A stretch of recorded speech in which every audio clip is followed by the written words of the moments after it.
Assalomu alaykum va rahmatullohi va barakatuh. Qadrli fidoyilar ekranidagi ko'ruvchilar, bugungi Qur'ondan nazar programmamizning 92 qismida monopol qilingan chegara degan temada Angliyada Londonda turayotgan ustoz Kerem Zahir apandi bilan birga suhbatimizni olib boramiz. Assalomu alaykum, qanday ahvolar, yaxshimi? Aleyküm selam. Allah'a şükür. Özür dilerim. Yaxshi, Xudoga shukr. Fidoyi qarindishimiz muntazam turibdi meni. Programmaga qiziqish bek ko'p. Har qaysi sohalarda izlanayotgan, mayli ziyoli bo'lsin, mayli diniy kesimdagi qarindoshlar bo'lsin, programmani ko'rayotibdi. Shunday qilib, bugun bir 92 qismiga kelibmiz. Bugungi shu monopol qilingan chegara degan chog'da nimani maqsad qilamiz? Monopol qilinmasi qanday bo'ladi? Shuningga sizlar bilan birga Qur'ondan nazar tashlasak, qani rahmat ustoz. Selamun aleyküm. Dünyanın akası yaylarda hürmetli qarindoshlar. Hammalarning mush vaqt xayrli bo'lsin. Alaykumussalom. Aslida bu chegara deganni nimada arabchada hudud deb ataladi. Hudud her narsaniki eng oxirgi chekini belgilash, ya'ni doirasini belgilash ne bildirdi. O axloqdan tortib ilim, yemek içmekten tortib taki siyaset, iqtisod, jamiyatga qadar hamma narsaniki bir doirasini belgilaydigan bir narsa. Bunun o'zini Qur'onda hudud deb ataydi. Uyg'urcha o chegara deb atildi ekan endi. Şoň bu sahada endi Qur'ondagi e'tiqod, Qur'onni tabliq qilish, ibodat qilish, yani ibodat, siyosat, iqtisod, so'z, harakat, muomala, kishilik munosabat, tijorat, yemek içmek, kiyim-kechak, yurish-turish qatorliq nurg'unlagan sohaga chetishlik bir yani asosan hamma sohaga chetishlik bir kelimemdi bu hudud kelimesi. Yoki bu belgileme hamma sohaga shunday o'zi chetishlik bir belgileme. Hamda Qur'oni Karimda misol e'tiqodga kelsak, e'tiqodda iymon sohasida Alloh taolo Sura Baqarada Allah'ın peygamberinin periştelerge, kitaplarga, peygamberlerge, ahiretge işinişini iman deb belgilegen. Yani şu daire, şu iman dairesi hesaplandı. Hem de bunu hazırki zamanda her xil sahadaki itikadi mezhepler çoğudigen vaqtda un tamamen özündeki itikadiga boysunduğan halette vel kadri hayrihi ve şerrihi minallahi taala vel ba'si ba'del mevt degan öz kelimeler bilen nim qilgan endi. Bu beshiniki sirtida qadarga ishonish va o'lgandan keyin yaxshilik va yomonlikqa, ya'ni vel qadri hayrihi ve şerrihi minallahi taala vel ba'si ba'del mevt. O'lgandan keyin tirilishga ishonish. Nima ashning ichiga qo'shgan? Yani Kur'an degan vaqtda uni qo'shmagan. Nima uchun degan vaqtda Qur'onning ichida qadarga munosabatlik oyatlar bo'lganligi uchun va o'lgandan keyin tirilishga munosabatlik oyatlar bo'lganligi uchun bir odam Qur'onga ishonsa, u o'zi qadarga ishongan bo'ladi, o'lgandan keyin tirilishga ishongan bo'ladi. Yani oxiratga ishonish zaten shunga dalolat qiladi. Shuning uchun bu yerdagi garchi uniki nemiselki bu şartlar Kur'an'ın içi çıkan takdirde mi imanniki maddelerini köpeytiş okşaş. Özündeki yani şu kayaşı boyunca desek boludu.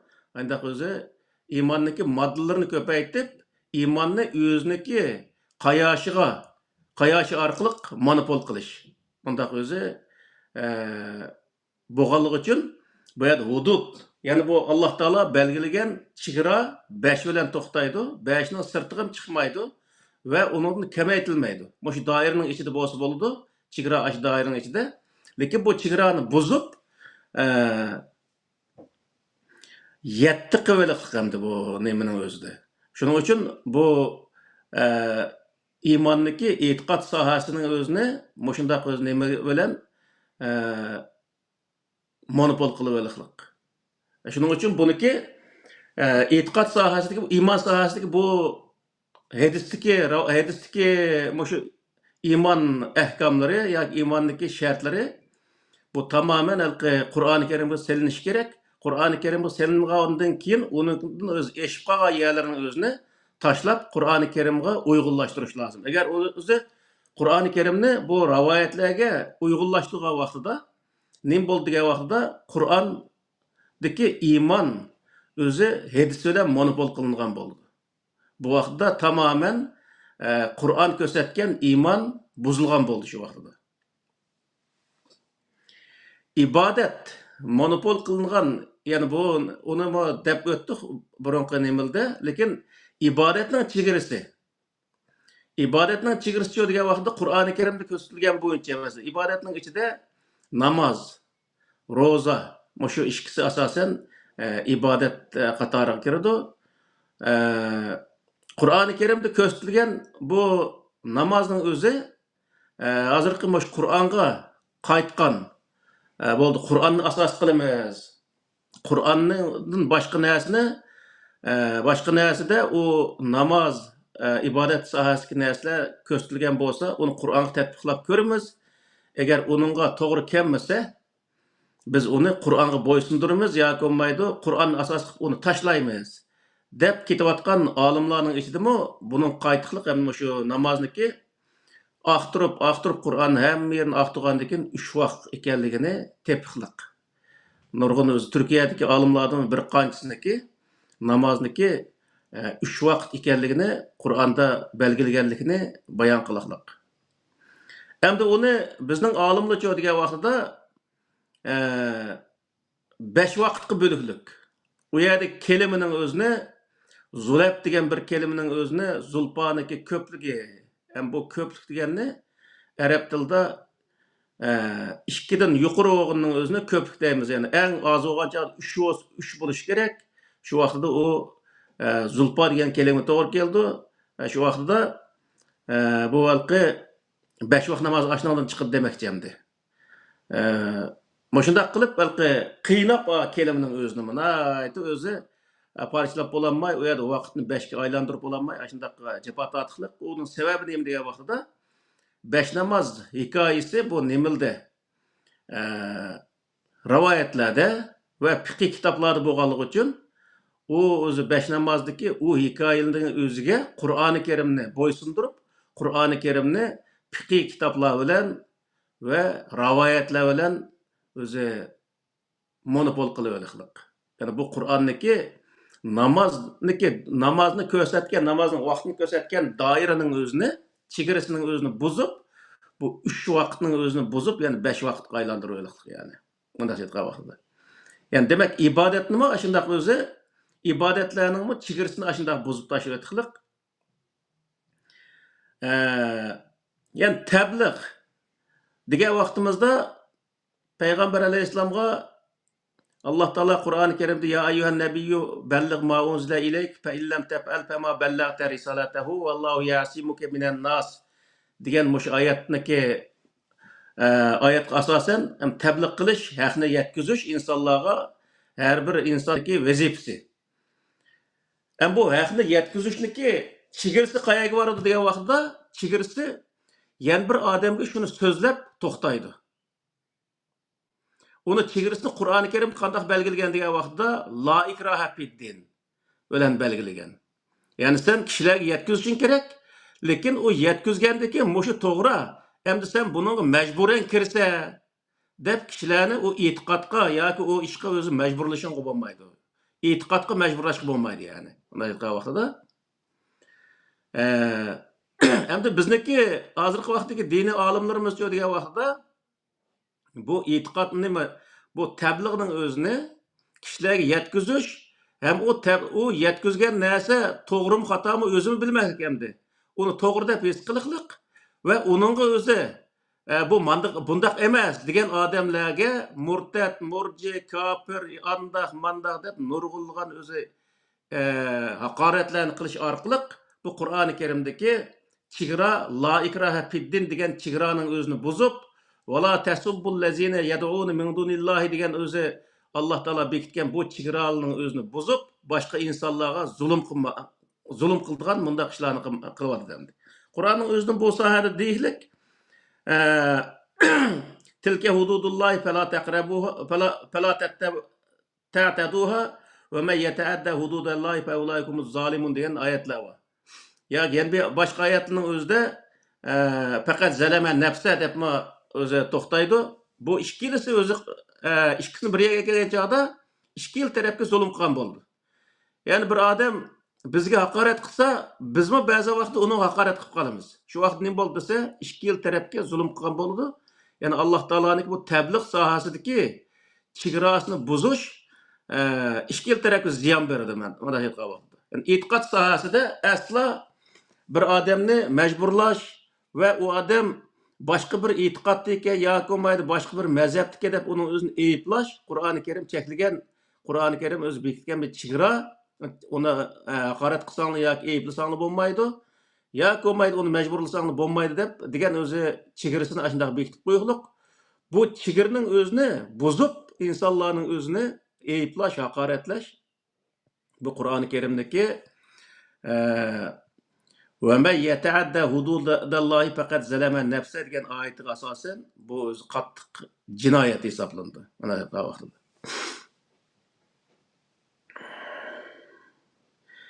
Yana bir siyoset. Siyosetda Qur'oni Karim biz davlatchilik babida hammani bir so'zlab o'tdik. U nima degan vaqtida davlatning ichida adolat hamma insonlarga barobar muomala qilish asos qilgan holda, barobarlikni asos qilgan holda adolat bilan muomala qilish, adolat oldi hamma insonlarga barobar muomala qilish mana shu vaqtida.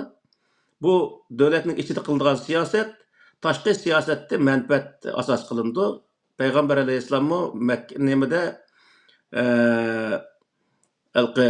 Hudaybiya sulhisining o'zidimi davlatning manfaatini asos qilgan holda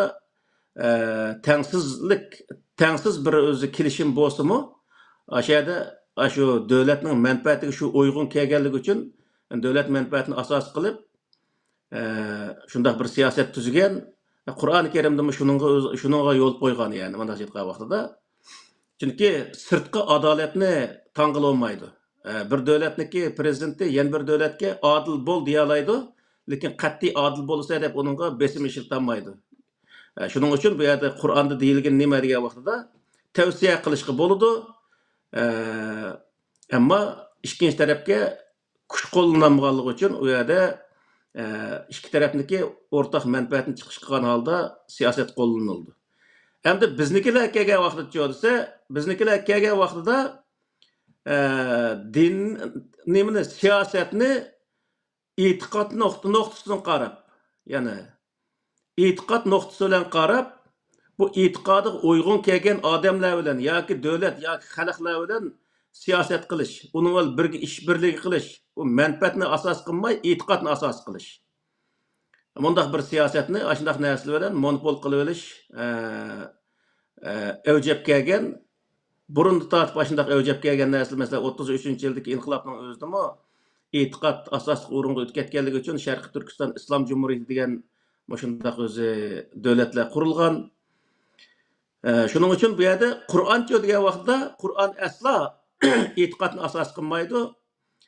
Davlatniki, ya'ni ikki tarafda xalqniki o'rtaq manfaatni, adolatni asos qiladi. Xalqniki tashqi siyosatda manfaatni asos qildi.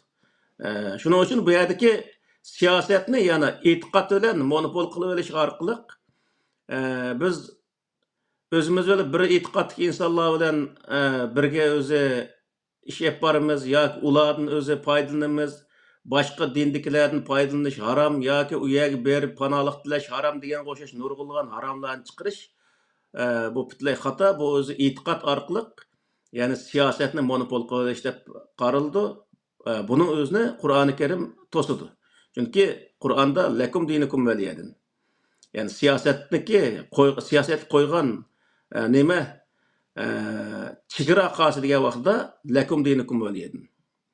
Yani bir davlatning ichida qaysi dindagi odam bo'lishini qat'iy nazar, qaysi din yo qaysi millat bo'lsin uning qat'iy nazar uniki milliy kimlikka yoki diniy kimlikka qaramasdan uniki ishi qarash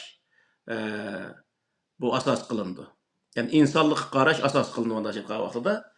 Shuning uchun shunday bo'lgan vaqtda davlatda adil bir siyosat, adil bir qonun ijro qilish mavjud bo'ladi. Agar u yerda dinchilikni, millatchilikning o'zini yoki mazhabchilikning o'zini birinchi o'rin qo'ygan vaqtida u davlatning ichidagi boshqa millatlarga zulm qilish, boshqa millatlarni kamsitish, boshqa dindikilarni kamsitish va uni haqorat qilish kelib chiqadi. Shuning uchun buning o'zini Qur'oni Karimdagi bundaq qo'ygan chegaralarga, hududlarga tajovuz qilish nihoyat og'ir jinoyat. U insonlarga zulmni keldi. Zaten Qur'oni Karimda faqat zalama nafsa deganning o'zimi yoki faulaykumuz zolimun deganning o'zimi ashnaga yetarli bir javob, yana.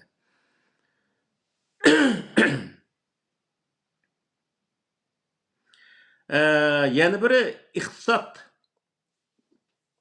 Iqtisodga da Alloh taolo pul yig'ishda, pulni kerakli yerga berishda hech qanday bir o'zi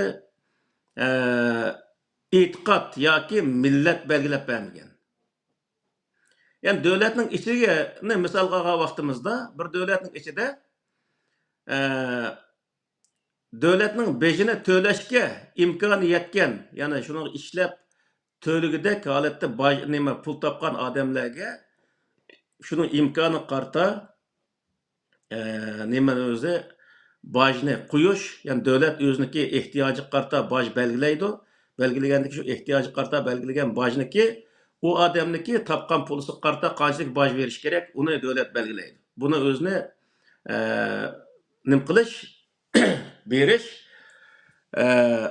va uni yig'ilgan o'zi iqtisodning o'zini davlat haqosiga ishiltish bilan birga davlatning ichida ki fuqarolardan qaysi din yoki qaysi millat, qaysi mazhab bo'lishidan qat'iy nazar ehtiyoj egasiga, ehtiyojli insonlarga berish. Bu o'zi Qur'oni Karimda maqsad qilindi. Asla u yerda musulmonlar yesi bo'ldi. Hozirgi vaqtdagi prinsip ashib qoldi endi. Mana bu o'tganda bir qatim nimaga Ispaniyaga borsak, shu qachon bordik, bir oyning oldi bordik deyman.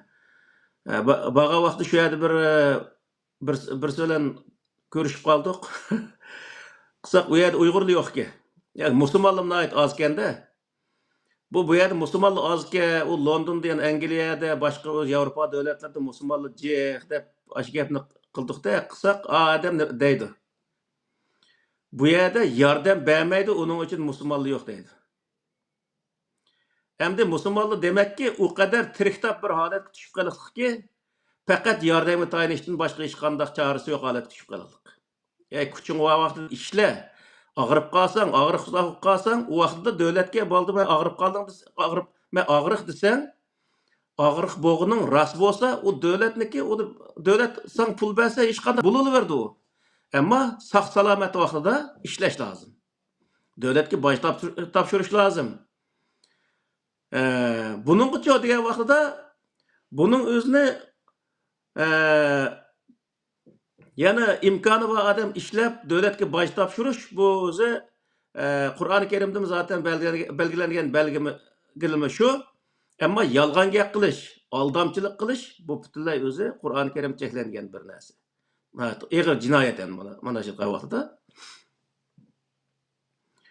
Endi bu iqtisod topimi yoki bo'lmaydi, iqtisodni ashundoq bekordan yeymi deb o'tirib, u yolg'ondan og'riq bo'lish yoki bo'lmaydi, yolg'on gap qilish, aldash bu butunlay o'zi Qur'oni Karimdagi bu chegarani, ya'ni iqtisod tepishdan iborat bu chegaraning o'zini buzishdan boshqa narsa bo'lmaydi. Ya'ni halol emgak bilan halol iqtisod tepish bu Qur'oni Karimda belgilangan va u halol topadigan yerga haromdan tepish bu o'zi butunlay o'ziga o'zi zulm qilish bo'lib hisoblanadi. Ya'ni bir tarafdan isrof hisoblanadi. Isrof degan nima degan vaqtda o'zining aqlini va o'zining jismoniy kuchini o'z o'rnida ishlatmaslik. Bu isrof bo'lib hisoblanadi. Aqlimizni biz kishilarni aldashqa va kishilarga yolg'on so'zlashga ishlatsak, u vaqtda biz aqlimizni isrof qilgan bo'lamiz.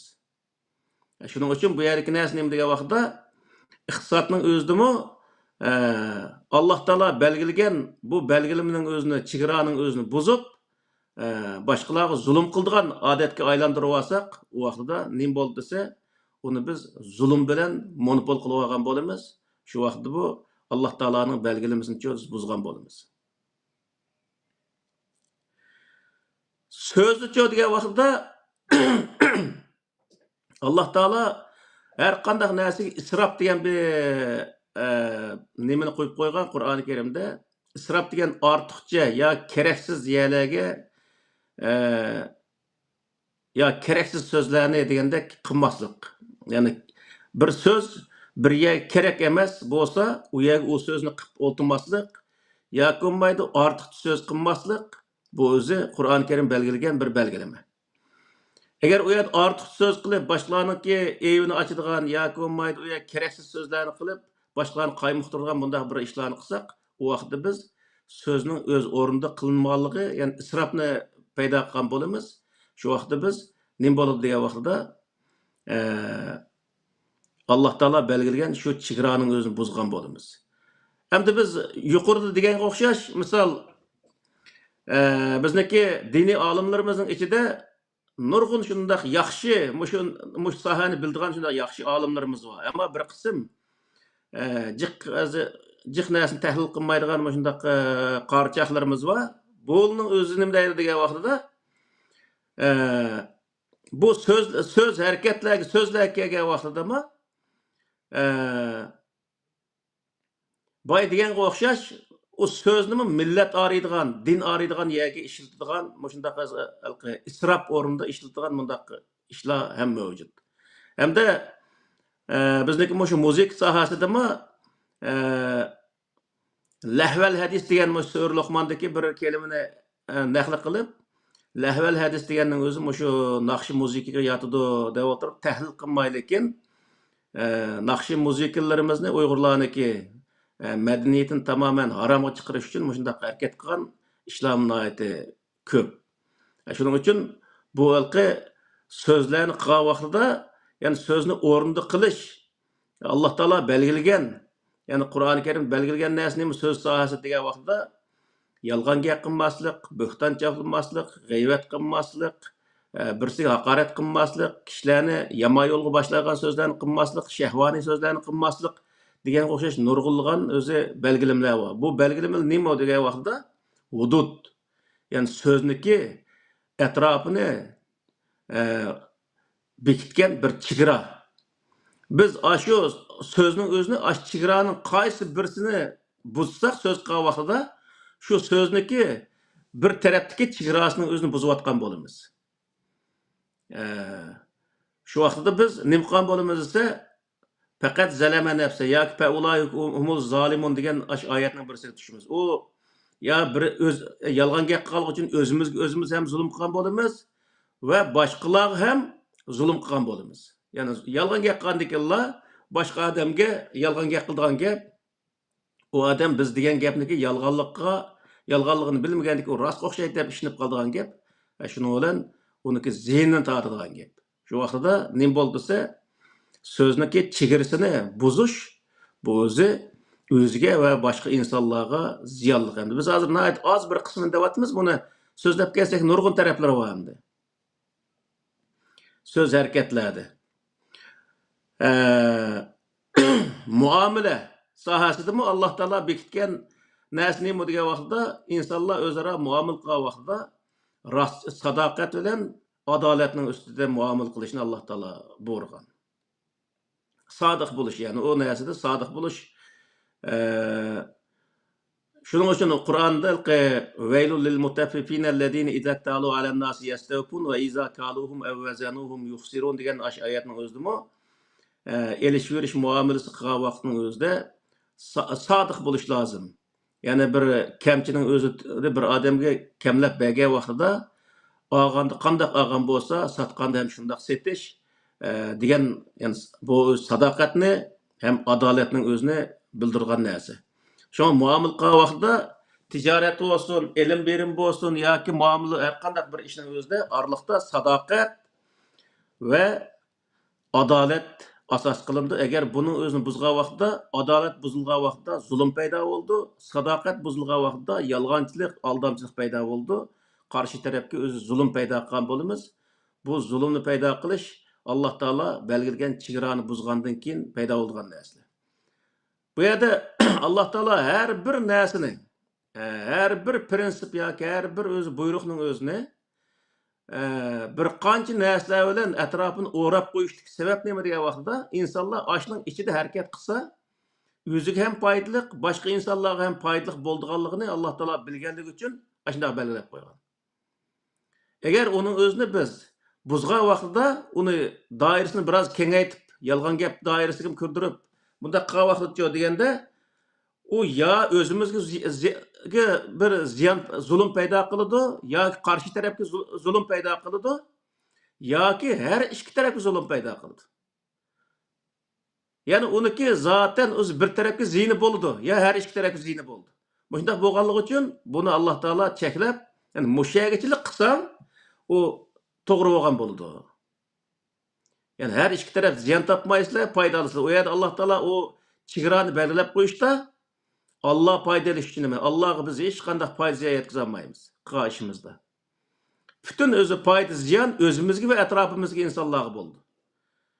Shuning uchun bu yerda sadoqat insonlarda nihoyatda muhim bir narsa. Bir inson sadoqatman bir inson bo'lsa, u inson atrofdagi har qanday insonlar tarafidan hurmatlanadi. Har qanday odam yaxshi ko'rdi bunday odamning o'zini. Bir inson bir ishtila shunday sadoqatmanligi yo'q bo'lsa, uning o'zini uningdan yolg'onchi degan bir narsa uning paydo bo'lib qoladi. Shuning bilan insonlar uni yaxshi ko'rmaydigan. Çünkü Alloh taolo bu yerda nima degan vaqtida hamma odam bir-biriga nihoyatda yaxshi bo'lib o'tishi lozim. U o'tishniki birdan bir yo'li adolat va samimiyat, ya'ni sadoqat.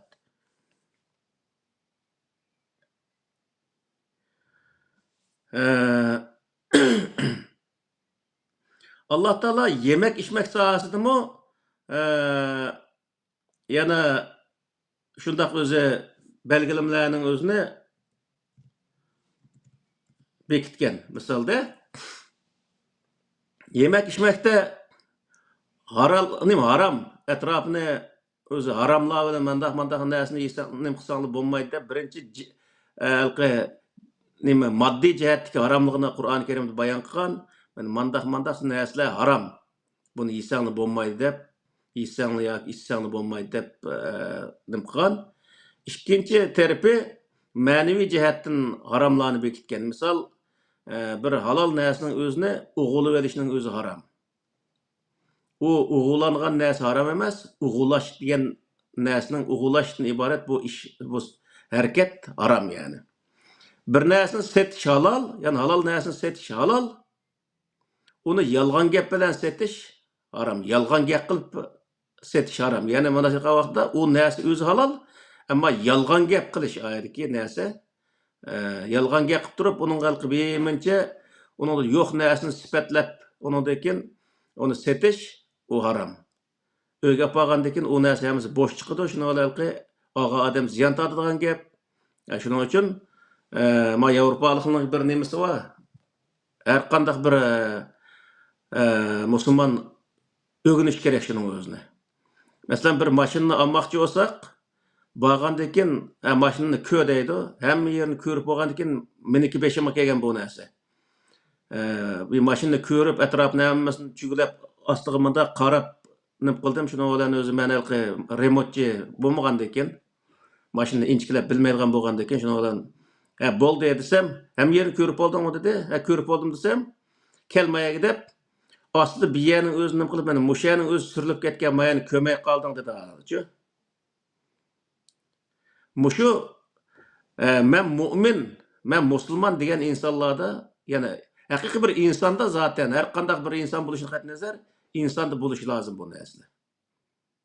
Ya'ni mana shu vaqtida bunu setib oldim deb, masalan, o halqi jiqqu bu Osiyo davlatlarida, masalan, bir yerga kirsak, üzüm şaptul satılgan yerga berib qolsaqmi, o şaptulniki bitirib sesib ketgan bo'lsa, unda ish tarafiga qilib qo'yib lekin uni ko'maygan qilib qo'yib lekin shapida setib lekin xaltasiga sepib bergan gap, o'yga olgandan keyin bemincha ses chiqadigan gap. Bu Yevropada bundaq narsa yo'q masalan. Bir do'kondan loza olsaqmi, lozniki sesib qolgan yerlarini biz uni qo'limiz u yerga tegmay qolib qolgan bo'lsa, kassaga olib qolgan chog'da u yerda halqi pul to'laydigan bir odam bo'lgandan keyin u mundaq tutgandan keyin uni ko'rgandan keyin ma sesqika deb ko'rsatib, yengisini akib almashtirib, andan keyin mana nima qil deb almashtirib berdim Yevropaning nimasida. Bu har bir musulmonlarniki o'rganishga tegishlik ham qilishga tegishlik bir o'zi nihoyat yaxshi bir xislat mana shu vaqtida. Shuning uchun bu samimiyat, sadoqat, ya'ni mana shu yig'ib aytgan vaqtda haqiqiy insonlik bu insonlar uchun nihoyat muhim bir narsa. Yani Qur'oni Karim insonlarga yig'ib aytgan vaqtda haqiqiy insonlikning o'zini o'rgatish orqali insonni haqiqiy bir inson qilib o'zi qurib chiqish uchun tushirilgan bir kitob. Qur'oni Karimning butun o'z sohasini hammasini yig'ib bir insonning vujudiga mujassamlashtirgan vaqtida u insonning o'zini shundoq o'zi to'g'ri bir inson qilib qurib chiqilgan bir sistema ekanligini bila olamiz yani.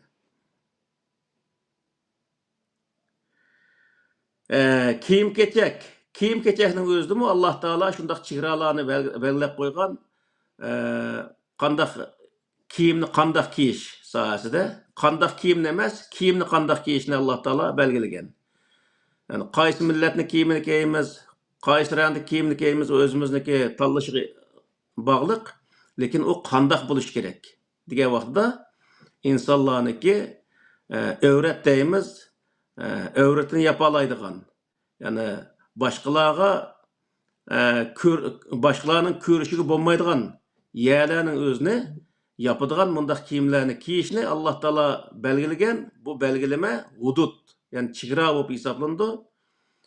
Bu da yani aytib o'tishning o'zi, yani bu yani yapmaydigan kiyimni kiyish, u Alloh taolo belgilagan belgilamani buzganlik bo'ladi. O vaqtda boshqa insonlarning diqqatini tortadigan gap, shuning bilan u o'ziga va boshqa insonlarga zulm qildi. Chunki har ikki tarafni gunohkor qiladi, shuning bilan o'zi zulm qildigan gap. Yani shuning uchun bu chegarani buzish bu yerda o'zi har ikki tarafga zulmni olib keldi. Uchinchi, yana birisi dushman.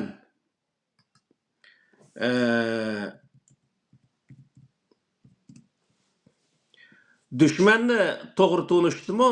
Biz buni maxsus bir mavzu, yani bir suhbat qilgandik. Yoki shu nimada davlatchilik degan mavzudan to'xtaldik bu sohada. Bizniki qarindoshlarimizning ko'pinchilari e'tiqodni asos qilgan holatda bizning e'tiqodimizda bo'lgan odamlar bizning do'stimiz, bizning e'tiqodimizda bo'lmagan odamlar bizning dushmanimiz deb e'tiqodiy dushmanlikning o'zini paydo qilish orqali insonlarimizga dushmanni ko'paytib berish o'xshash shundaq o'zi ishlarni qilib keldi misolda. Ham Qur'oni Karimcha degan vaqtda Qur'oni Karim faqatla bir talla shart qo'ygan. U shart nima degan vaqtda kim sana zulm qilsa yoki kim sana hujum qilsa, u sening dushmaning.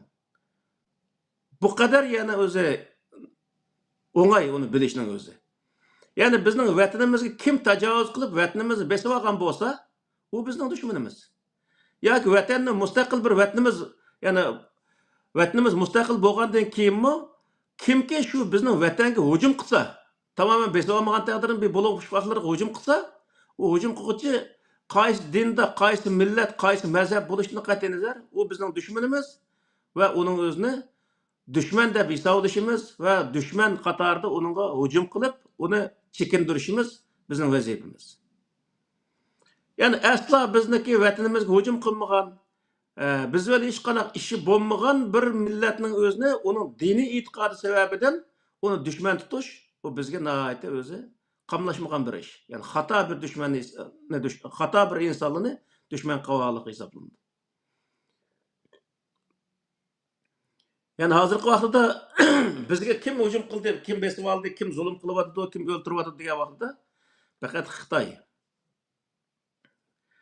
Xitoy hokimiyati. Ana bu shu bizning dushmanimiz.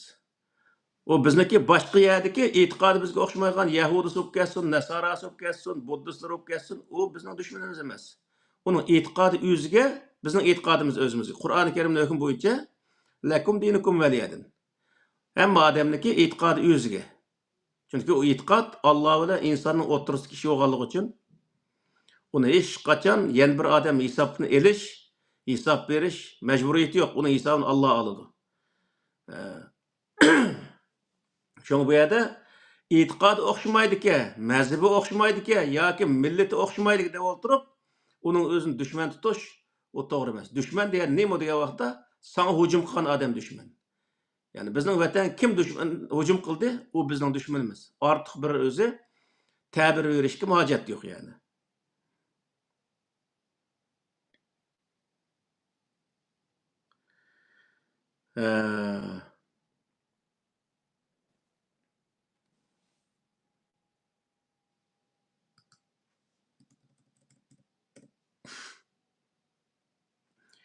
Yani yürüştürüş sohasidami Allah Taala şundaq o'zi Sura Luqmonda ola tamshihlarni maraha degan o'zi oyat orqali bayon qiladi. Kishilarga o'zini ko'rsatib, boshqalarni ko'zga ilmagan shaklda mengish, boshqalarga ruhiy jihatdan zulm paydo qilgan holatda undaq mengishning o'zini Alloh Taolo cheklagan. O cheklimning o'zi bir chegaradir. Uni buzish, boshqalarni ko'zga ilmaslik, o butunlay o'zi chegarani buzganlik bo'lib hisoblanadi. Yani so'zlasak hozir nihoyat o'zi jiq bu nimaning o'zi. Bu Qur'onning o'zidan masalan Sura Baqarniki 230-oyatida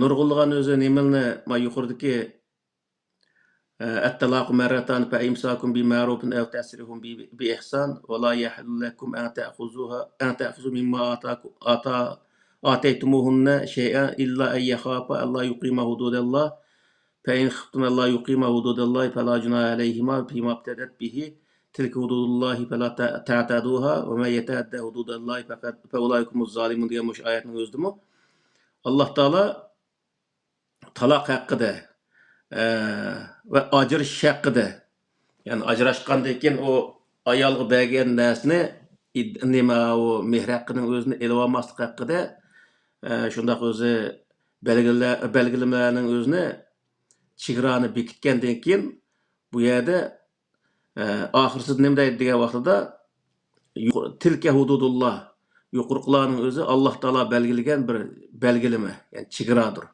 Uning yaqinlashmanglar, kimki onunla hücum qilsa, o zalimlardan bo'ladi deb o'zi bayon qiliqliq. Ya'ni har bir sohada Qur'ondagi har bir farz deymiz, har bir buyruq deymiz, har bir prinsip deymiz, uniki ashundaq o'z nimalari va chegaralari va o chegarasining o'zidan bir talni buzsak, o vaqtda shuning loyiq u yerda o'zimizga va boshqalarga zulm paydo qilganligini Qur'oni Karim bayon qildi.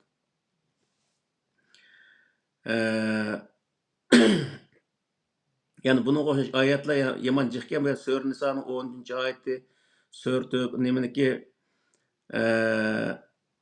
yani Sura Nisoning 14-oyati shuni bayon qiladi ekan, Sura Tövbe 97-oyati, Sura Mujadilniki 4-oyati qatorda shundaq o'zi nihoyatda jiq, yana 10 natijada shu hudud, yani chegara haqida Qur'oni Karim to'xtaladi. Demek bu chegara her bir masalada so'zlash va yuqori degan so'zlashdan tortib tomoq yeyishdan tortib toki o'zi siyosat iqtisod do'st dushman qilchilik hammasida alloh taolo bu narsani aniq belgilab qo'ygan. Uning sirtiga chiqish insonlarga o'zaro zulm paydo qildiganligini Qur'on bizga bayon qiladi. Shuning uchun biz har qanday vaqtda bizda Tayyip Erdo'g'anning jiq gapi bor bu sohada haddingni bil deydi. Shu haddingni degandagi haddi degan Qur'oni Karimdagi hudud aşı. Haddi deganni sen o'zingniki doirasini bil. Undan halqib ketma degan gap. Bu sohada ma o'zimizniki masalasi kelsakmi, misol diniy sohadagi insonlar diniy sohani yaxshi tadqiq qilishi, bilishi va insonlarga to'g'ri uni tushuntirishi lozim. Ammo diniy sohani tadqiq qildim deb o'tirib, o'z bilmaydigan boshqa sohaga kirib olib, misolda uning bilimi dunyoda men bilmaydigan hech qanday narsa yo'q deb hamma sohaga chetga erishniki hech qanday o'zi keragi yo'q. Chunki har sohaning odamlari o'zining ishini o'zi qilsin, shu vaqtda nihoyatda yaxshi qila oladi. Hammani men bilimi degan odam aslida hech nima bilmaydigan odam. Agar u hammani bir odam bila oladigan bo'lsa, dunyoda undaq odam aslo mavjud emas. Hatto payg'ambarlar bunga daxil misolda. Shuning uchun bu yerda o'zimizniki haddini bilishimiz, bir yerda tabliq qilgan vaqtdami davomli o'zi to'g'ri bir niyat bilan to'g'ri narsalarning o'zining Qur'oni Karimning haqiqiy o'zi maqsadini kishilarga yetkazsak, to'g'ri narsani yetkazgan bo'lamiz. Uni to'g'ri niyat bilan yetkazishimiz va boshqalarga hujum qilish niyatida gap qilmasligimiz lozim. Degan taqdirdami uniki yaxshi bo'lish, ya'ni shunday qilsak yaxshi bo'ladi degan niyatda gap qilsak, ya'ni uni tanqidlagan yaxshi niyat bilan tanqidlagan asosda gap qilsak, u to'g'ri bo'ldi. Ammo u yerda boshqalarning aybini aytish maqsadida yoki boshqalarni ayblab xalqning orasida uning o'zini siqinti paydo qilish maqsadida bunday qilish o'z nihoyatda Qur'oni Karimga to'g'ri keladigan bir narsa emas. Bugun shu hudud, ya'ni chegara haqida to'xtalsak yomon jiqkan, ham asosan buningdagi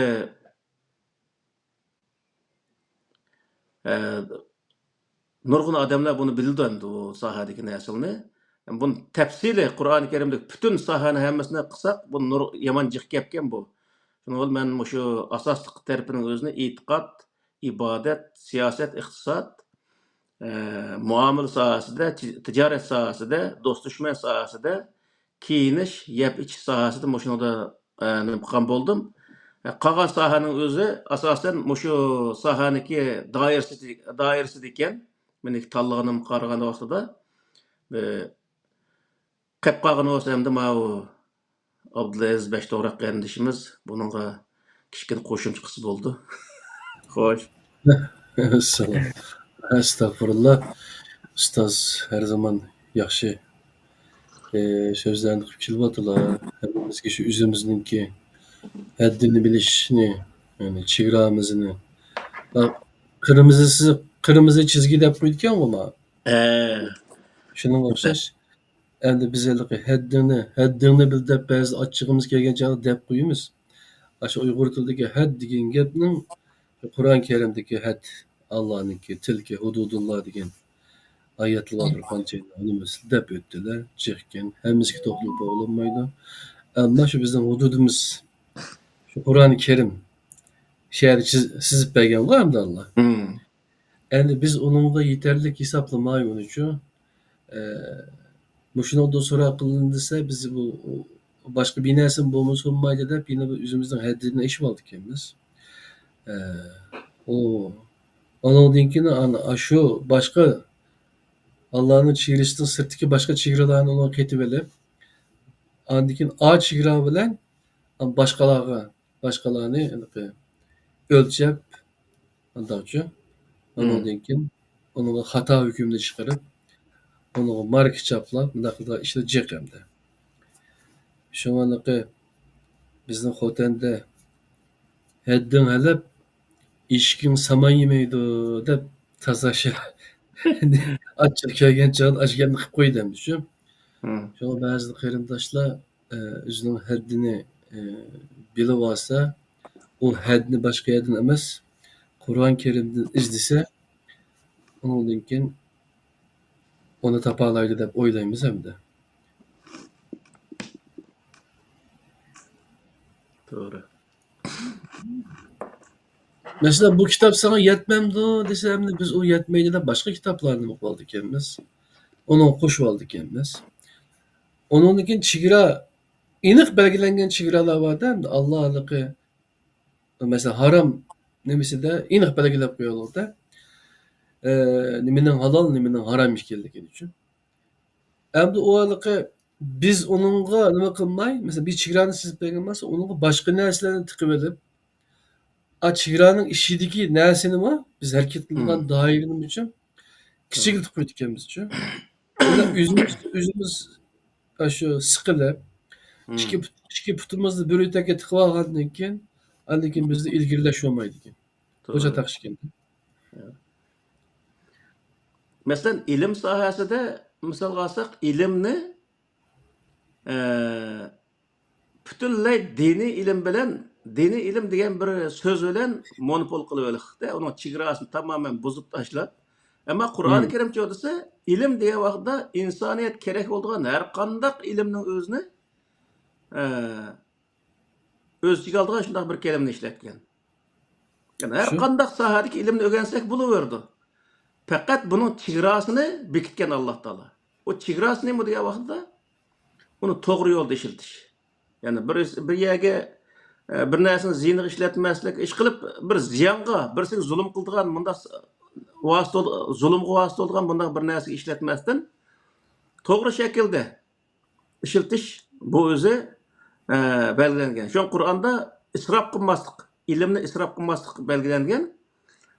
İsraf kılmaslık degan sözün özü uğrunsuz yerge işletiş degan manany bildirdi. Uğrunsuz yerge işletkendekin o birsiga ziyan salıdı ýa-ki bolmaýdy. Özü ziyan salıdı ýa etrafydaky yani muhitge ziyan salıdy degende her xil ziyanlarny saldy. Hem onun özüne bizning insanlarymyzyň köpünçilleri bu dini ilim, fenni ilim dep, fenni ilim okusa o savap bolmaýdygan. Şuning üçin keş Kur'an okuş, hadis ýadlaş, fiqh ýadlaş bilen günni ötküzdigan muşundak özü näsige ekirip elip o Kur'an-ı Kerimdeki her kandak ilimni okusy boldyganlyk sahasideki bu bunun özünü bozup, onu dairesini tarlaştırıp Allah Taala belgilep bergen çigirni men gaýtsyzyma dep onun özünü gaýtsyzyp, onu tarlaştırıp, belki milletniki beşini gaýmykdyryp ma ilimni okusaň ýamanbek sowap bolady. Kıyamet günü sen özü 70 puştunga özü nim kıla alaýsa, şefaat kıla alaýsa, cennet kirip gitse, ah gökde oturup, many okusaň günah bolady, ýa-ki bolmaýdy, sowap bolmaýdy. Ýa-ki sowap bolsun, bek az sowap bolady degендek muşunda näçe xil petwalyny beriş arkaly milletni gaýmykdyryp atkan muşundak işler bar. Bu naýaty eğir bir hemde millet kılıngan zulüm hem, mana häzirki wagtda. Bu ilim sahasideki zulüm bizde yaman uzun bir zamanny öz içine aldy. Misal muş Karkallarnyky ahyrky däwirlerde nim kılıngan ýa-ki bolmaýdy. Muşu Emir Tümürniki zamanlarda deyimiz aşı zamanlığa togry keldigan bir wagtyldyma muşu kitap nimka wagtda bir alimniki gasy muş Navayi dep muşunda bir anladym hem daşynyň özüne elik isimde galmapdy. Muşu lugatnyň özüne resim bilen misal tuğuny resmini sızgan bolsa, bir Horaznyky resmini sızgan bolsa, taçynyň üstüge o taçyny şu wagtda nime diýdi? Putun nime diýdi? Putnyga penjillerini nime diýdi? Kanatyny nime diýdi? Qoruklaryny nime diýdi? Tumşugyny nime diýdi? Hemmasinin özüne şunuň nimesigi bar. Ýawropalyk hazırky ballaga ögütdigan kitap açdyk şu Nesrin diýilmi o nimede? O Yesride Ballığa aşındaq suratlı kitapını berdi.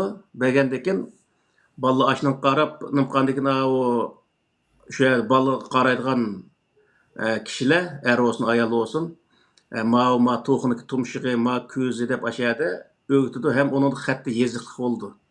Misalda, kördü bir taraftan kallısıq suratını alıdı, yani bir taraftan közüyle nima uniki İsmini.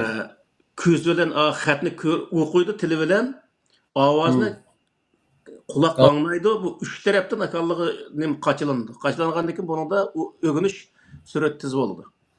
Ham shu vaqtda bizniki ajdodlarimizning ichidan bir tal bug'doyning o'zini rasmini chizib, ma bug'doyning donisi, ma bug'doyniki, ma nimasi alqi posti, ma g'uli degandek narsaning hammasini shu yerga andaq nim qilib, masalan, dal daraxtdan tortib o'simlik, kichilik shu jonliqlarniki rasmlari, qurt qo'ng'izning ayndaq sizib ishqib o'zini kuchini yeyish. Ashdaq qilgan vaqtidan o'zida ashining o'zinimi mushu rasm sizishning o'zining harom ekanligini, harom ekanligi to'g'riliq fatvo chiqarib, shu kitobning o'zini tamoman ko'ydirib yo'q qilayotganligi hikoyasini anglagandim-da men. Shunchalik o'zi echingandim-da. Demek ilimni aşı derecede monopol kılıveliklik, ilimnin çigrasını tamamen bozup taşlap, özü bir küçük bir dairege, özündeki küçük kallısı bilen, küçük bir dairege aşındak özü solap o ilimnin özünü, milletine muşundak özü naiti hiç neyse intilmeydiğen, intilgil koymaydiğen muşundak bir haletini şekillendiriyorgan. Onun için bu halkı ilim sahası da bu naiti çigra bek küçüklep ketken, millet ta hazırgıçılık 21. asırda yaşayatımız. Hazırgıçılık terettip farizini sakal koysa bolan bolmamdı, namaz qancha rekat, nafil namaz o'qish savob bolamı. Muşu sahatin chiqib bolama 1400 yıldan birisi muşu sahatin chiqib bolamaklık. Başka millet degan vaqtda ma dunyoni puturib, hozir boshqa planetlarga chiqish uchun harakat qilayotganda, nurg'un davlatlar boshqa planetlarni bir narsa izlayotdi.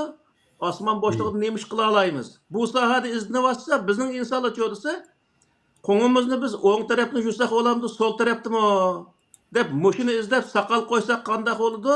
Tarafni putimizni masih qilsak bo'ladi, bo'lmaydi. Mushunidan chiqolmay shunday o'zi. Mushuni ham ilm deb mush hozirgi vaqtda insonlarning beshini qaydirayotgan bunday ishlar. Buni bir qatim anglashni bo'ldigan narsa. Davomli shu nim qildig'ini palana suydik tigib qalsa, nima kirgancha, qabri kirgancha andaq azob bo'ldi, mandaq azob bo'ldi. Bu insonni bu dunyo tug'ilganga ming dod tugizib, tug'ilib bir 10 yosh kirib bo'lgan o bolaning o'zini aniqsan, do'zax kirsin, maniqsan, qabrda andaq azob bo'ldi, maniqsan, mandaq bo'ldi, ilon chaqib, chayon chaqib deb, tug'ilgan ming pushmon qildiradigan mundaq bir o'zi mundaq gaplarni qiladi-da. Bu o'zi nihoyat ig'ir hamda ilmda bo'lgan nihoyat ig'ir bir hamda buzg'unchilik hamda. Alloh taolo belgilagan belgilimini tamoman vayron qilyapti. İnsanlar o'zi kerak bo'lgan jamiyatida, ya'ni jamiyatga muvofiq holatda muvofiq keladigan ilmlarni yoki jamiyatdagi masalalarni hal qiladigan ilmlarni o'qish, u shu zamondagi insonlarniki majburiyati bo'lib hisoblanadi. Masalan, hozirgi vaqtda bizniki avlodlarimiz, masalan, bizning bolajaqlarimiz hozirgi zamondagi eng yaxshi ilmlarni o'qish kerak. Nega ko'rib o'qitmaydi? Yevropaga keladi, Amerikaga boramiz hozir. Yoki Yaponiyaga qanday yerga borsa, shunday yaxshi ilmni o'qish kerak. Ammo o'qi desa, bolani o'qiting desa berib, nega bor desa, Turkiyaga apirdi, yo Misrga apirdi, yo Pokistonga apirdi.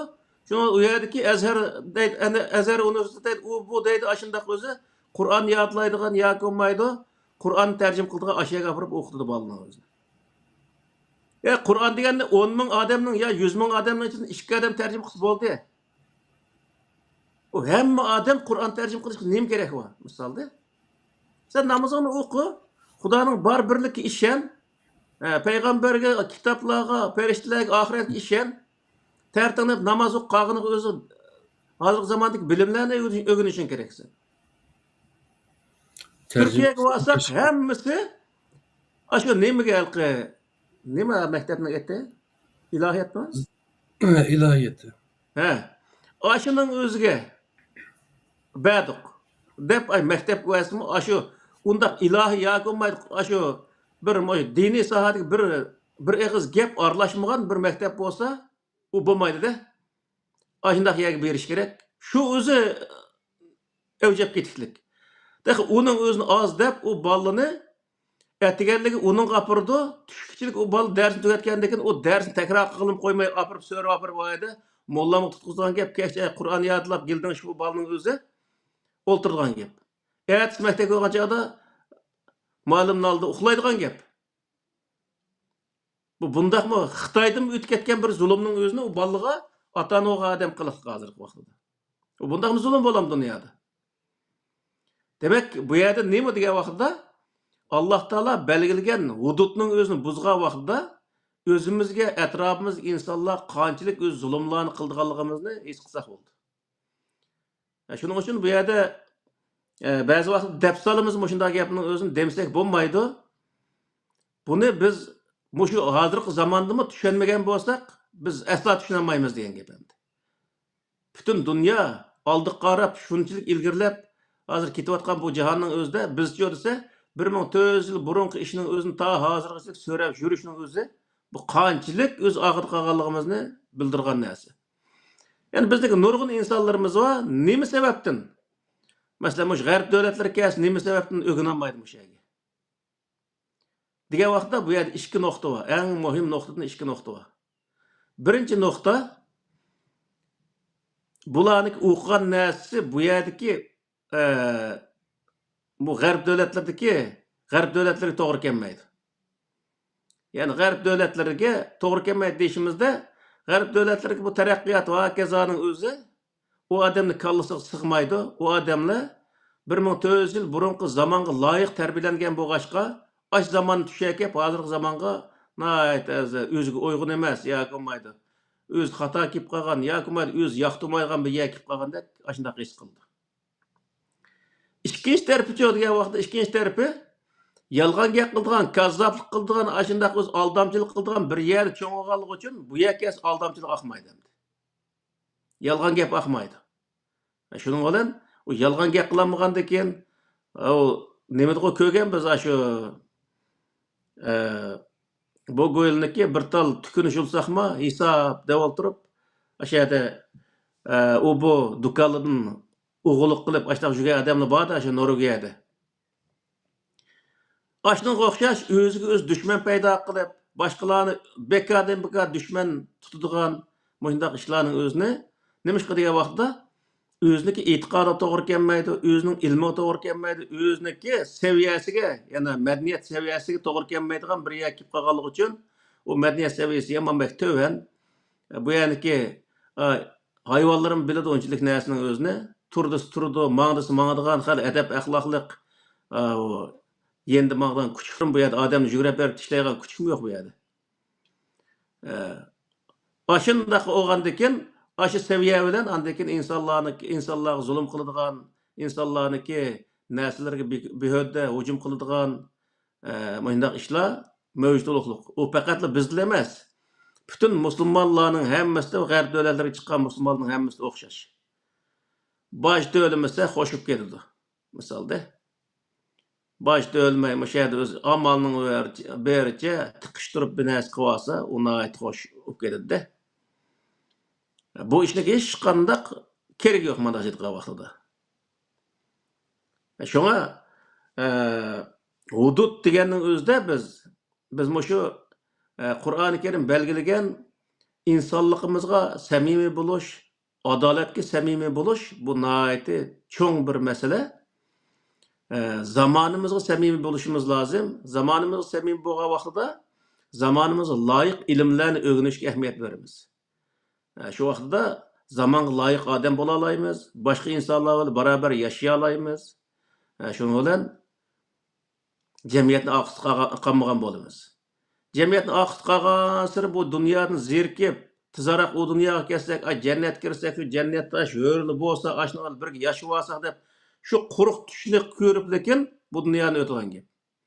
Shuning uchun bu yerda ilimni monopol qilish, ilimniki chegarasini buzish va uni monopol qilish nihoyatda ig'ir bir jinoyat mana aytgan vaqtida. Shunga bu ilmning doirasiga chegarani o'zimiz tizmasligimiz lozim. Uni Alloh taolo belgilagan bu chegaraga hurmat qilishimiz lozim. Ilmni har qandig'ini o'qish va uni to'g'ri yo'lda ishlatish bu Alloh taolo belgilagan bir chegara. Buning sirtiga chiqib, uning o'zini andaq ilm, mandaq ilm deb o'tirib, uni turga orib, millatimizni ilmdan yiroqlashtirgan bunday ishlarni qilish bu jinoyat mana aytgan vaqtida. Qur'oni Karimdagi Allohning belgilamasiga xiyonat qilganlik bu qiyomatda Allohning oldida hisob bergan bir cho'ng bir ish. Shuning uchun bu ilm sohasida, axloq sohasida nihoyat diqqat qilishimiz lozim. Qur'oni Karimda nurg'ulg'an axloqlar bayon qilindi, bayatın degan so'z ildimi? Yolg'on so'zlar, bo'xton chaplash va kaza, o'g'irlik qilish hamma ishning o'zining axloq yetadigan narsa.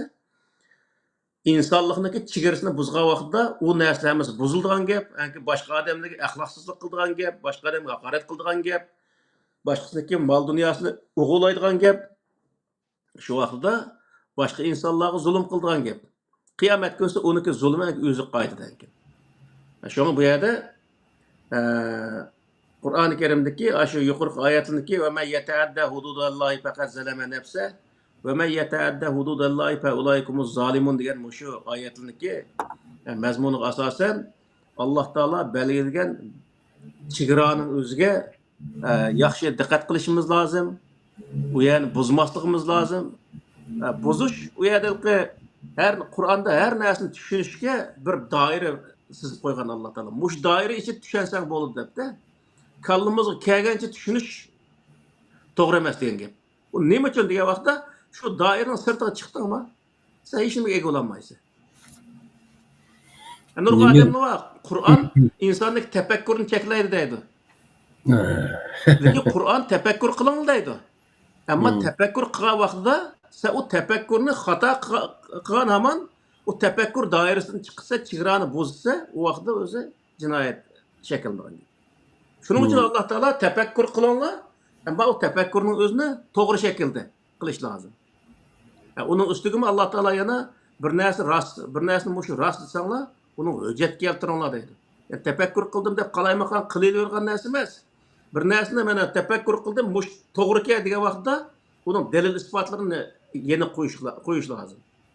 İnsanlarni qoyil qila oladigan, amaliyotga uyg'un bunda dalil isbotni o'tirib qo'ya olsak, u vaqt bo'lgan narsa.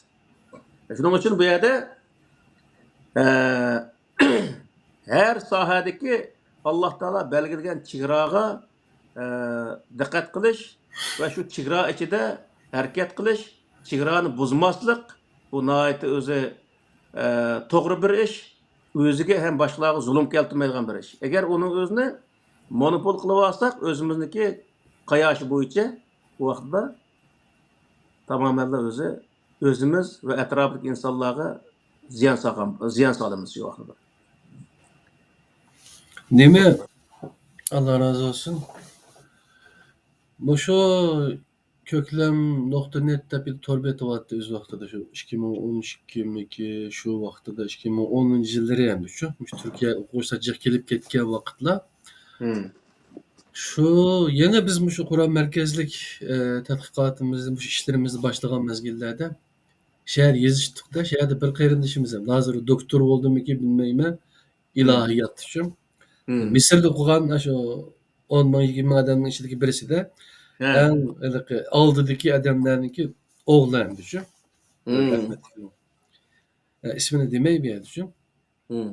Shu qarindishimiz bilan yezishyaptimizda. O deydi ki Qur'onni bilgan odam olim emas. Hadisni bilgan odam haqiqiy olim dedi shu. Nimishqa deb so'rasam, çünkü Qur'ondagi oyatlar cheklik, hadis cheksiz. Qarasizlar meni shu? Mushu kalla bilan da bular shu Azharda o'qiganlarning kallasi mushamdi shu. To'g'ri. Çünkü hadis cheksiz o'qishqa, cheksiz bilimni bilgan odam endi qattiq olim bo'lgan o'xshaydi. Shu hozir deyotganimiz bo'yicha chekni oshgandan keyin, misol Qur'on butun hamma narsaga chegara bekitib, hammasini mundaq o'zi mushu bo'yicha qilsanglar bo'ldi deb bir men mukammal bir holatda bir dinni sizlarga berdim. Al-yawma akmaltu lakum dinakum va atmamtu alaykum ni'mati va raditu lakumul islom dina degan mush oyat bilan Alloh taolo xuloslab mukammal bir dinning o'zini bizga berganlik haqida bayonot berdi. Endi buning o'zini mukammal emas deb bu o'z hamma narsaga yetarli bo'lmaydi deb boshqa narsaga chiqib qilganlik Alloh taolo belgilagan chegarani buzganlik bo'lib hisoblandi bir. Ikkinchi birisi bu odamlar hech qanday bir masalani hal qila olmaydi hozirgi vaqtda.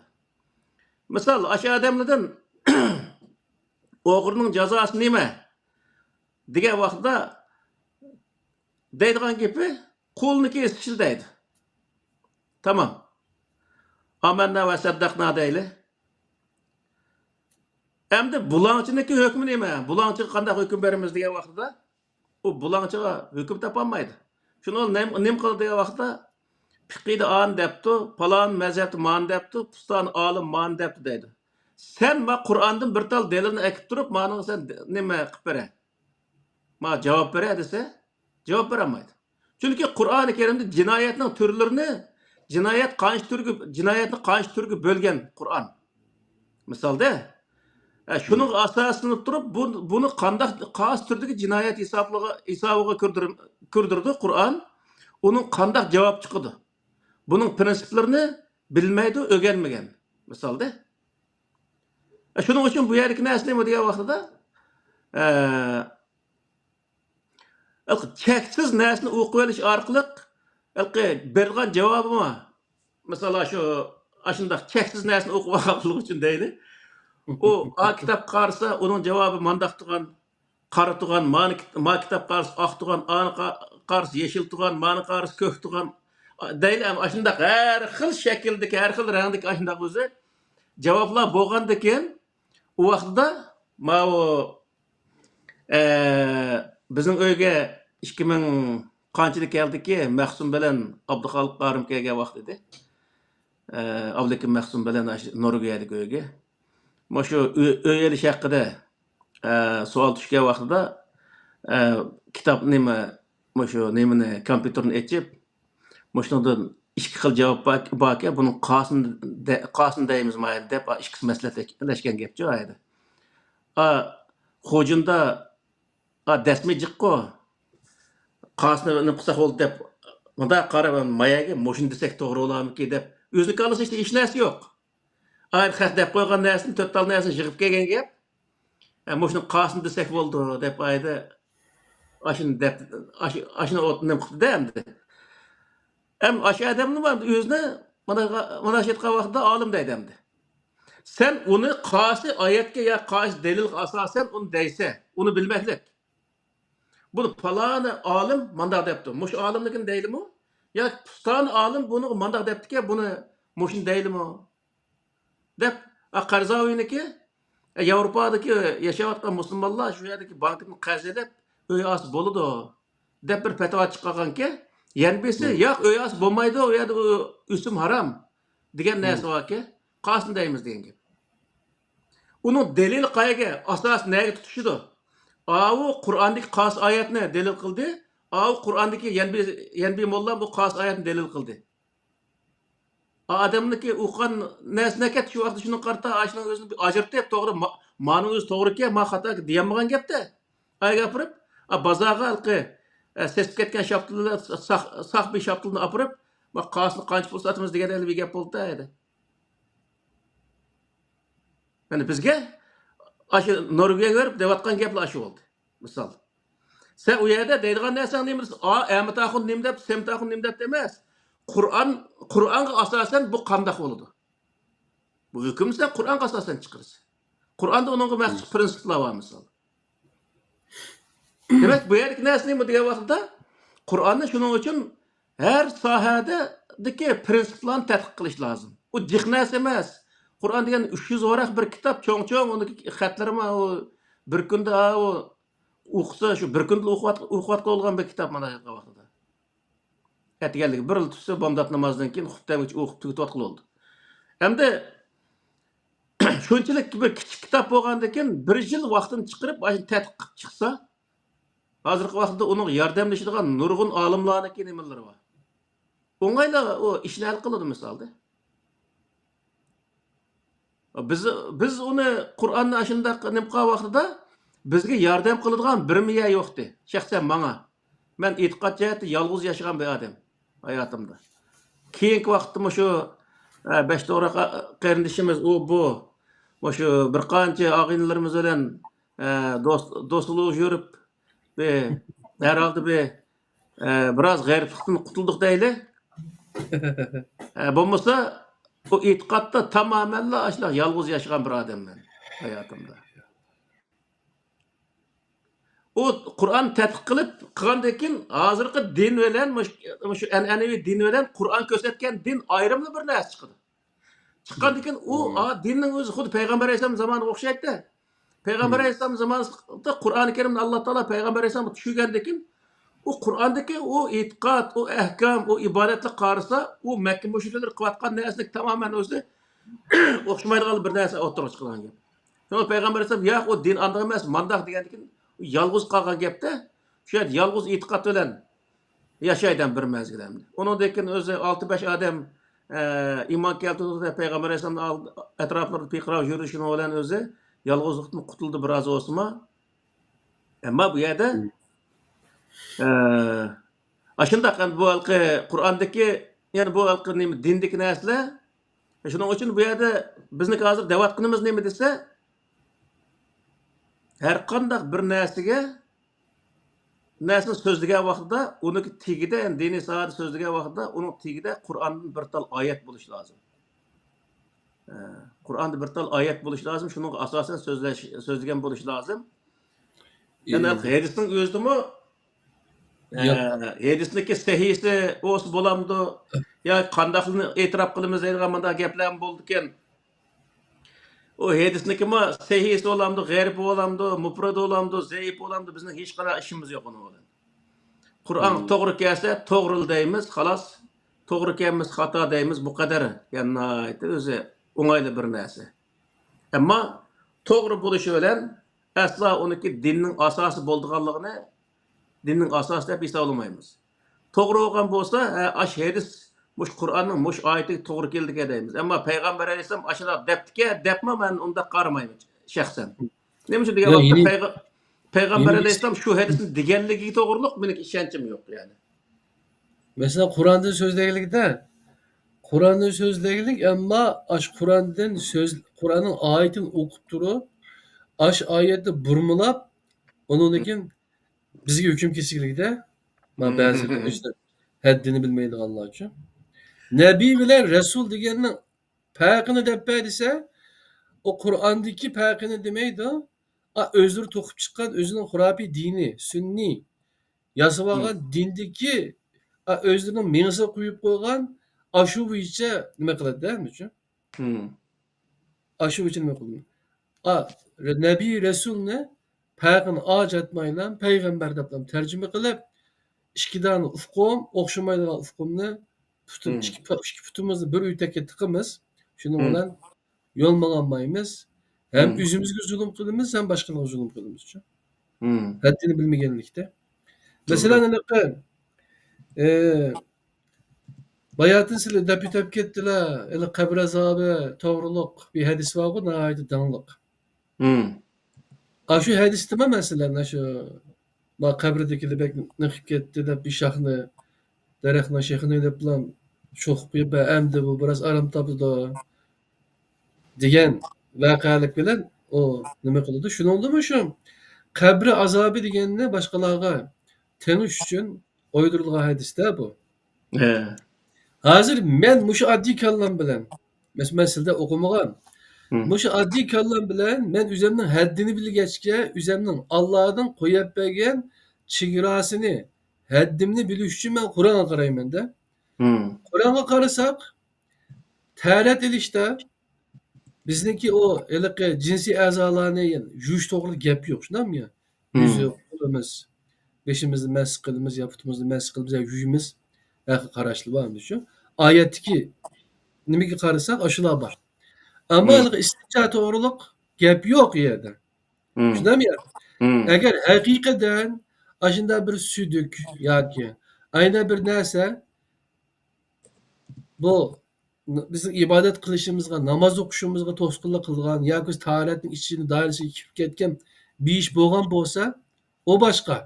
Hmm. Ammo o haliqi bir suydik temib ketgachga ya tupaylidim shunda bo'ldi deb deyishni o'zi Qur'ondagi haliqi tahorat oyatidan chiqmaydi-da bu narsa uchun. Hmm. Men hozir uningga men u yolg'on u. O qabr azobi bo'lishimi yolg'on. O suydukninki tugib ketishi bilan nima qilishimi u Qur'onning oyatiga zid uningga u doiraga kelmaydi deb hukm qila olmayman men. Chunki men chegrini bilaman-da, Allohning qo'ygan Hmm. chegarasini. Şöyle siz degandek bakishchiq vaqtimiz ketmaydi bu. Qur'onda 6236 oyat bor. Va Hmm. bizning mollalar hozir kelguncha 6666 deydi-da. Shu sonni bilmaydi. Ha.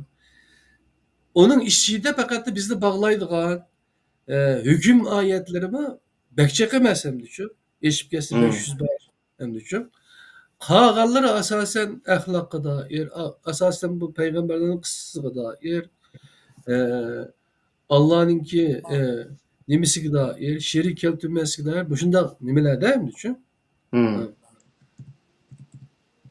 Shu Qur'onni to'liq boshdan oyoq o'qib chiqay desam, tinglab chiqay desam 48 soat edi. 48 soatim bo'lsa tugaydi ya o Qur'on. Agar bek vaqting qisqa bo'lsa, xodni ishkiga solib qo'yib, anglasan 24 soat tugaydi deyapti. Bir hayotingda bir qatim o'qimasang, sen uni tingshamasan, o to'g'riliq bir bilimga ega bo'lmasang, doim seninki chegarangni Alloh belgilamasdan boshqa odamlar belgilab berdi. Doğru. O'sha diniy, o'zini diniy autorite bizning og'zimizni qara. Qur'ondan anglab o'rganib oladigan din emas bu. Qur'onni tushunaman deyish mumkin emas. Bu debchi. Hmm. Ashunda aldab undan keyin mening og'zimga qaraysa deb burnidan cho'lik o'tkazgan öküzga o'xshash bizni yetilab mang'ilgan gapda. Doğru.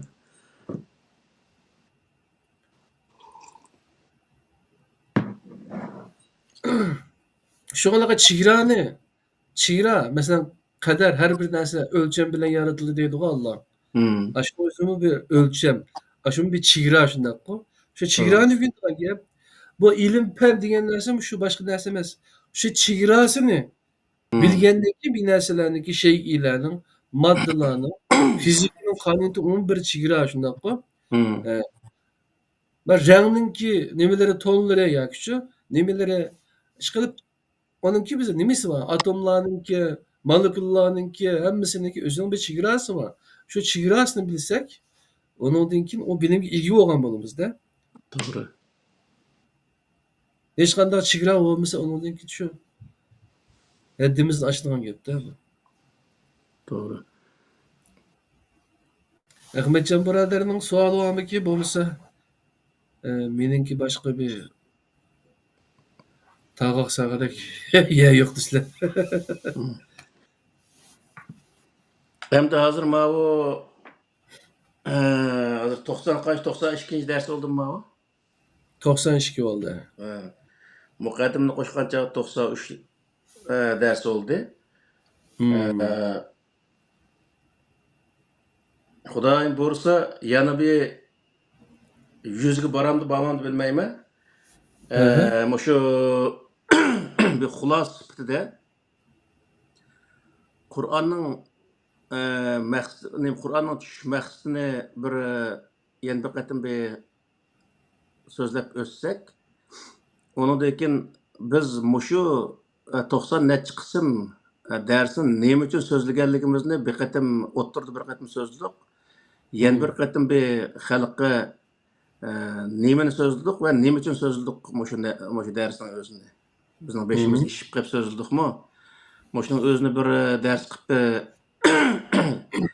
o'tsak, undan keyin Qur'ondagi iymon bilan an'anaviy iymon o'rtasida, Qur'ondagi islom bilan an'anaviy islom o'rtasida, Qur'onga asosan shariat bilan an'anaviy shariat o'rtasidagi farqlarni, andan keyin an'anaviy dinniki bizga solgan ziyni bilan ziynni nima qilib, andan keyin Qur'onniki bizga agar Qur'onga biz ergashgan vaqtida uniki bizga qanday foydalarni yetkazganligi haqida to'xtalib, shuning bilan bu Qur'ondan nazar programmasiniki yani oraliqda bir ikki dars chiqib qolsa qala, shuning bilan nima qilib, shu Qur'onga yo'tkalsak degan bir nimada turyapman. Chunki Qur'onniki men asosan tarjima qilib bir yerga bordim. Tugdi endi uni tahrirlab ketyapman. Her qatimda bir masalan Sura Fatihadek bir nimaning o'zini masalan birinchi qatim Sura Fatihani bir nima qilsaqmi, ondan keyin Baqarniki nima o shu bir yerda hammasi bazodik qanday bo'lgan chog'da inson mo'min bo'lgan bo'ladi, qanday bo'lgan chog'da kofir bo'lgan bo'ladi, qanday bo'lgan chog'da munofiq bo'lgan bo'ladi. Bizniki qarindoshlarimizniki ko'pinchilari o'ttir yo'l tutamiz deb deydigan qarindoshlar nihoyat ko'p. O'ttir yo'lni Qur'oni Karim nihoyat qattiq cheklaydi ham qattiq ogohlantiradi insonlarning o'zini. O'ttir yo'l tutgan insonlarni Alloh taolo Qur'onda munofiq deb bayon qildi. Bu nima bu anlayotgan odamning nurg'unlari qanday anlaydi bilmaymiz, lekin diqqat qilish lozim bu o'ttir yo'ldan. Bu islomda o'ttir yo'l yo'q. O'ttir yo'l yo'q. O'ttir yo'l tutgan insonlarni shu Qur'onning o'zida la ilaha ulay va la ilaha ulay muzabzabina bayna zalik degan bir oyat bor-ku. Mush oyatning o'zi nima deydi desa, shu oyatning 5-ida munofiqlar haqida bayon qilib, ya u taraf emas, ya bu taraf emas, o'ttirda qolib qolgan insonlar. Bo'ldi biz o'zi uncholar qilib ketmaymiz, bo'ldi halqi o'ttir yo'l tutamiz. Siznikini rostlaymiz, anikini rostlaymiz deb mundaq ashundoq o'zi o'timiz dunyoda degan insonlarni bo'libmi e'tiqod sohasida, islom sohasida uni Qur'on munofiq deb bayon qilgan. Bundaq ishlarga diqqat qilishimiz lozim. Bu halqi islomga, iymonga chaqchaq qilgan bir masala emas. Gerçi iymonning o'zi halqi ixtiyoriy bo'lsa-mu, ixtiyoriy narsa samimiy bo'lishi kerak. Buni men ani ko'rgan chog'da mandaqaroq deb qo'yay. Halqi munofiqning bir gapi bor, nimaning o'zida Sura Baqaraning 5-ida bor. Sizlarni qashinglagan chog'da amanna deb sizlarga o'xshashli biz nima ishondik deydi. Halqi o'ziniki ozg'unlarni qashinglagan chog'da biz sizlar bilan birga Allohni biz aldab qo'yapmiz deydi. Bu o'zi shaytonning munofiqlarning qilgan ishi. Bundaq ishlardan diqqat qilishimiz lozim bundaq ishlarga. Yani qarindoshlarimizga bu sohada eg'ir gap, hamda munofiq degan gapning o'zi nihoyat eg'ir gap. O'zimizda shundoq bir illat bo'lib qolgan bo'lsa, illatning o'zini yo'q qilishimiz lozim. To'xtaya bu bo'lmaydigan ish ekan. Men zodi yo daryoning u chetiga o'tay, yo bu chetiga o'tay, daryoga men chat kelib beputim atraf turmuson. Deydigan bundaq bo'lish lozim. Bir gap bor, bizda ikki kemiga dastlab turgan odamni chatirib nima qilib deydigancha. Bundaq bo'lmaslik lozim yani. Allah razı olsun. Ya ashta qildim inshaalloh bu asosli qilib maqsadga biz yetgan bo'ldik. Ana mandan keyin shu haqiqiy shu Qur'onni tushunib, sizlar qanday tarjima qildilar, boshqa ustozlar qanday tarjima qildi. Aslida qaysi tarjima to'g'rimdi-ku? Mena 3 tal tarjima bor hozir mana. Mehmet Yusuf Qarimniki, onadaki nima Mehmet Salih Damollamning Anas Hacimniki 3'ning tarjimasi var. Asasen bu 3 tal tarjima nima endi men Ürümçide siyasi kengash tarjima qilingan tarjima u yo'q-ki. Onu biraz yaxshi tarjima qildi ekan. Ba'zi yerlarni ko'rdim hamda hammasi ashtaqim bilmayman. Lekin bu yerda bizni tutgan prinsip nima degan vaqtida Qur'onni Qur'on bilan tushunish, hech bir zaman atrofdagi muhitga asosan tushunish va kaza emas bo'lganligi iş bir yerde yani bir peygamber yoki bir insonga ergishish degan bir narsani asos qilish emas. Qur'onga ergishishni asos qilgan holda shundoq tushuncha hosil qilib keldik. Qur'onning o'zi tarjima qilgan vaqtida nimalqi ihdinas siratal mustaqim siratal lazina an'amta alayhim deganning o'zigimi sen in'om qilganlarniki yo'liga solg'in, ya'ni nimaniki nabiylarniki solihinlarniki shuhadolarning yo'liga solg'in deb degan bo'lib deb ayndaq tarjima qilgan ishlimi bor ekan. Bu nəhayət və xata bir tərcümə, çünki heç qandaq bir yerdə peyğəmbərin yolunda mang degan bir narsa mövcud emas. Yoki salihlarniki yoki shuhadolarning yo'lida mang degan bir narsa mövcud emas. Peyğəmbərlər, salihlar, shuhadolar mangan, shular asos qilgan Qur'on ko'rsatgan yo'lda mang deydi. Qur'ondagi narsa bu. Yani aşağıda aşındaq yerdə nəhayət mən jiq yeri ko'rdim. Aşındaq yerdə chaqda En'amte aleyhimde sen in'am kılganlarının yoluga dep in'am degen o yerde sıratel mustaqim. İnsanga in'am kılgan ne sırat mustaqim. Sırat mustaqim ne modası? Allah'ın kitabı. Allah'ın kitabının yolda mang degen gap oldu erdik nasi. Aş yolda mangallarga Allah Taala in'am kıldıganlığı ve o yolda mangallar gazap kuşurmaydıganlığı, azmaydıganlığı hakkında o Kur'an onu bayan kılgan. Kısa sen onu bir balda düşüpleken o Kur'an'dan düşüp Kur'an'daki yolda mangallarının yolda mangan peygamberler olsun, salihler olsun. Ularniki her kandak peygamberin Kur'an-ı Kerim zikir kılıngan peygamberin hemmesi de tenkitlengen yerler var peygamberleriniki.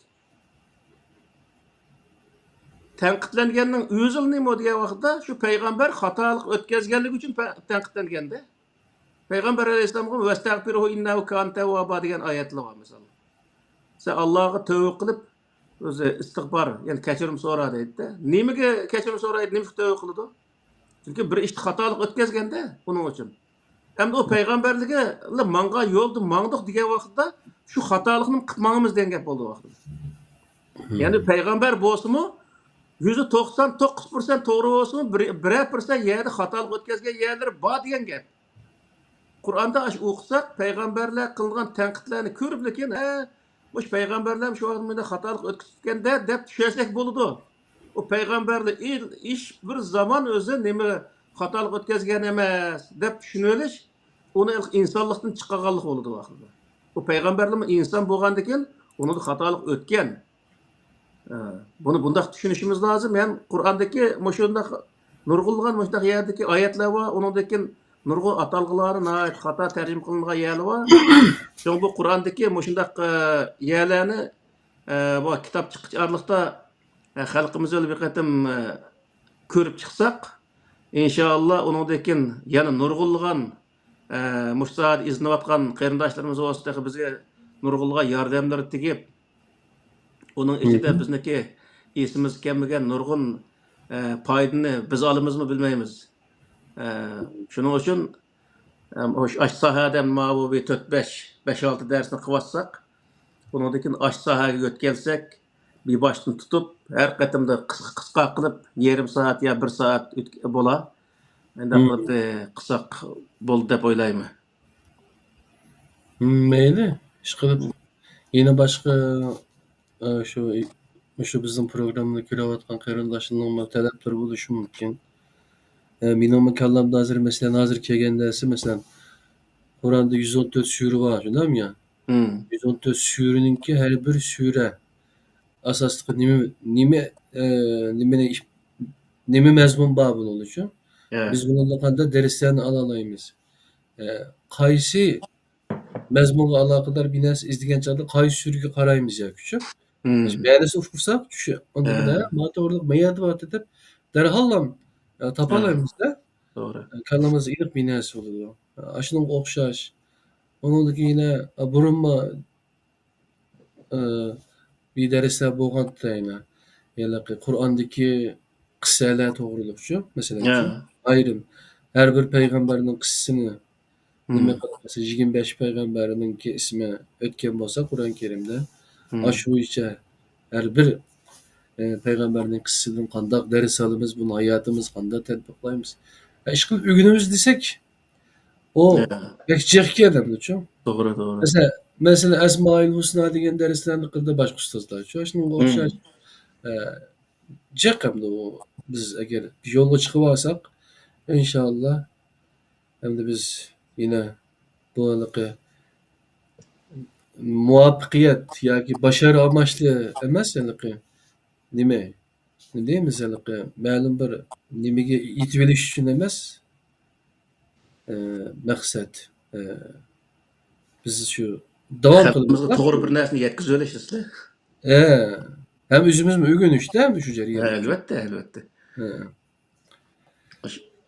Hozirchilik bu bizniki qarindoshlarimizni ichida jiq o'zi fikr qatnashgan qarindoshlarimiz bo'ldi. Alloh rozi bo'lsin.